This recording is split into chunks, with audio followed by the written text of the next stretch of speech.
Anime is such an interesting medium. I mean, where else can you go see a singing robot turn into the Karate Kid and start beating up terrorists? In space!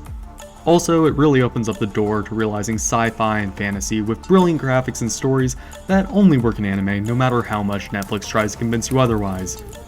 It is nice to be able to see all these different stories with different aesthetics and different cultural backgrounds get attention, especially those that have a different origin than Western fantasy stories. I mean, except for that one, and that one, and that one. All those two. Oh wait, there's a ton of fantasy stories in anime, to the point where even the generic stuff has the main character go to magic school at the Palace of Versailles in some unholy amalgamation of France, England, and Germany squashed together into one nation. Tell me if this sounds familiar. The protagonist is an average-looking guy who may or may not be from our world. He seems weak but has some sort of broken ability, and he has to go on a magic quest. Along the way, he meets a group of adventurers who he slowly forms a party with, and they all love him even though he has the personality of a plank of wood. During his travels, he meets with the king who lives in a castle with knights in shining armor. There's a freaking adventurers guild for some reason, and they have to fight totally not Sauron, also known as the Demon King, who is coming to destroy the world, and the main character is the only one who can stop them for plot reasons.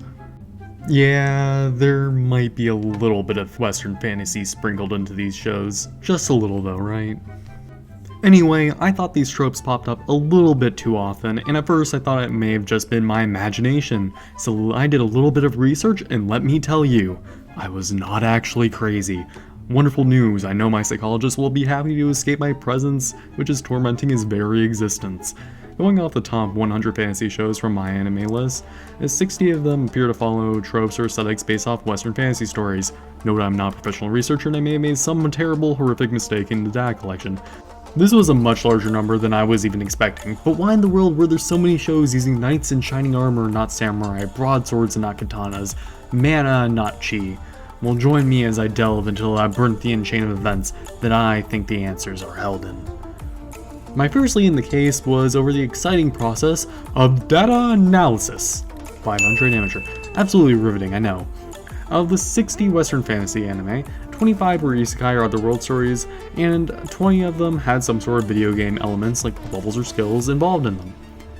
Now I found this really interesting because isekai stories tend to whisk away a young, depressed teenager from their horrible lives, which are similar to the lives the viewer experience, to a fantasy world where they can do literally anything and become important. And a similar thing happens with the video game mechanics. By making the fictional world similar to the games we all like to play, like technically not World of Warcraft and legally distinct Dragon Quest, please don't call a lawyer, the shows connect to a sense of escapism. I mean, just look at the anime like Log Horizon, Overlord, or SAO, where the isekai is literally just a video game world, and main characters gain their power through being the epic gamers of their respective universes. In Overlord especially, Ainz's whole virtual world seems to have come to life, and his personality and flaws are based off needing personal connections to be formed through the game world, because his real life and real world is a literal dystopia. Even the more generic stories at least have some sort of plot revolving around this and the characters opening up and overcoming the flaws of their past selves, but if they're really, really generic, they've never had any flaws and the new world just accepts them for who they are because that's the right thing that should have happened in the past. Through this, the common trend of wanting to escape the typical modern, specifically Japanese life and explore a fantasy world has appeared in both the characters and the audience, with the characters acting as a stand-in for the audience to experience this new world. Sometimes it is a bit more on the nose with someone like Subaru, who actually has his backstory be that of the audience who watches anime.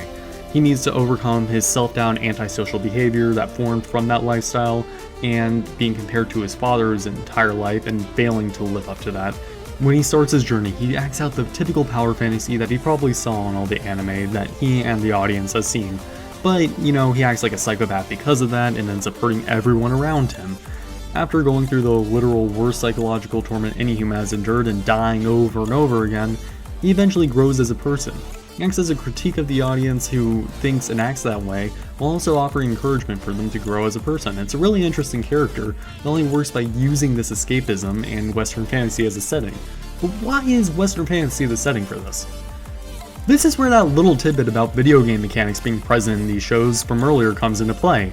A lot of these stories are meant to feel familiar yet new and exciting to the audience, and since the target audience is anime fans, basing the shows off JRPGs would be a good way to get an overlap audience. It invokes the adventurous spirit inside of all of us and creates a perfect setting for generic power fantasy number 9985, and is probably why so many shows just have literal stats and quote-unquote real people for like NPCs in the world, have dungeons and mindless mobs to farm, circular European cities that are clean for some reason, and generally follow such classic rules as wizards can't wear armor, dummy, or mass murder is okay so long as they're not human. Oh, and who can forget, yeah, you're the chosen one, random child, now go fight the Demon King for us without any help.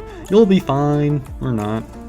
These aren't even remotely historically accurate, or trying to be at all, and they really don't even line up with Western fantasy stories from novels and books. What they are similar to are mechanics in JRPGs and MMO games. But why are these games, even the ones made in Japan for a Japanese audience, using so many tropes and aesthetics from the West? I mean, it really is odd, right? Imagine a show in the US that's based off of Eastern fantasy and aesthetics. I mean, that can't exist over. Other than that, there isn't really a flood of Eastern-inspired fantasy shows in Western cartoons, but the reverse is true in Japan, where having a Western fantasy-inspired show is really cliché because there's just so many of them. Like I said, I feel the hint comes from the JRPG video games and Japanese video games in general. You have your Dragon Quest, your Final Fantasies, and even your The Legend of Zeldas, which are based off these Western fantasy worlds. And in general, you have the entire MMO game genres with those pesky gold coin economy systems and quest boards all over the place. These sorts of games are incredibly influential in media in general, and their impact can be clearly felt in the fantasy anime of today. I mean, are you going to look me in the eye and tell me seriously that this show that literally has characters level up and boost stats has absolutely no connection to this? Now, while this could be the end of the story, I had to be nosy and see where all these tropes really originate from, because of course the video game elements come from the video games and that's that, but what about the Western settings, the elves and dwarves, the biblical references for some reason? They all have Western roots, so there must be some forsaken reason why they're popping up on an island that's about as far away from Europe as you can get. After a bit of research, I found a few possible answers, the first of which was Ultima and the second of which being wizardry. Both are considered to be origins of the RPG genre, and both are by Western developers. They've even been referenced as some of the original inspirations for Final Fantasy and Dragon Quest, so good on them. While Ultima was created in Austin, Texas, wizardry was based in generally the US and Canada. This kind of explains why the Western fantasy tropes popped up in these games to begin with. These games can be seen as the grand inspiration that kicked off the renaissance in the world of specifically computer games, with the record-breaking, jaw-dropping, absolutely spectacular sales of 2 million for Ultima and 500,000 for Wizardry. It set the world on fire. Well, not really, it was not that big of a deal, and it would be laughable today, but you know, it was enough to open up the door, right? And just that turned out to be the case. The games of Dragon Quest, Final Fantasy, and The Legend of Zelda followed this trail and then blazed their own unique paths off of it, resulting in the massive series we see today, and let's face it, they did a better job at designing the games and selling them. I mean, there is a reason why we aren't anxiously awaiting the latest Wizardry game and ignoring Breath of the Wild 2. Actually, Wizardry does have a few mobile game spin-offs that are only releasing in Japan, but that really isn't a point in their favor here. I mean, one even got removed off the Apple Store. I feel it's likely that some of these Western fantasy aesthetics stuck, with things like swords being Western style cities and magic designs, and having Western style dragons being some of the most notable things, but other smaller bits of the culture kind of transfused as well. Now that's that, right? I'm done. I have nothing more to talk about. We found the origin of the Western fantasy tropes in anime, so we're all good, right? No, look at the little bar at the bottom of the video. You can tell that we still have a little ways to go, right? Don't lie to me. But what's left, right? We already found the original RPG video games, so how deeper can we really go? I already said before that all of these stats and levels came from video games, right? Right?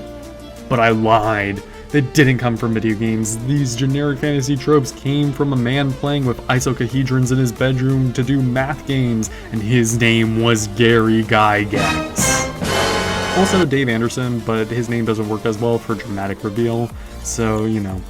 These two created Dungeons & Dragons, a game so influential that I would call it the epitome of Western fantasy tropes condensed into one game.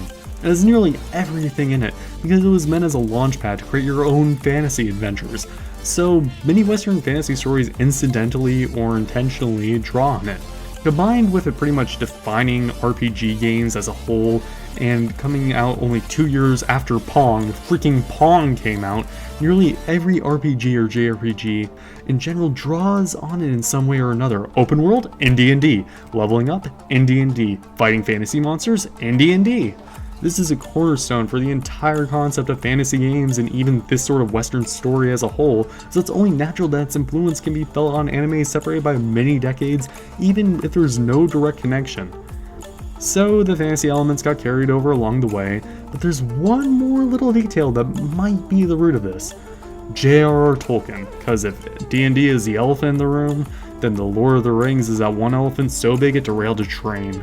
The Lord of the Rings is kind of difficult to bring up in this context because it kind of defined the entire Western fantasy genre, so saying it's the inspiration for why Kirito has a broadsword would be kind of reductive.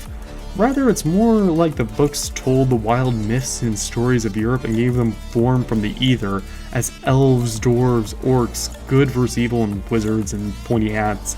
Pretty much everything that follows is somehow inspired by these stories. Hell, even the party of adventurers, the unlikely hero, and the hero's journey were refined by these books.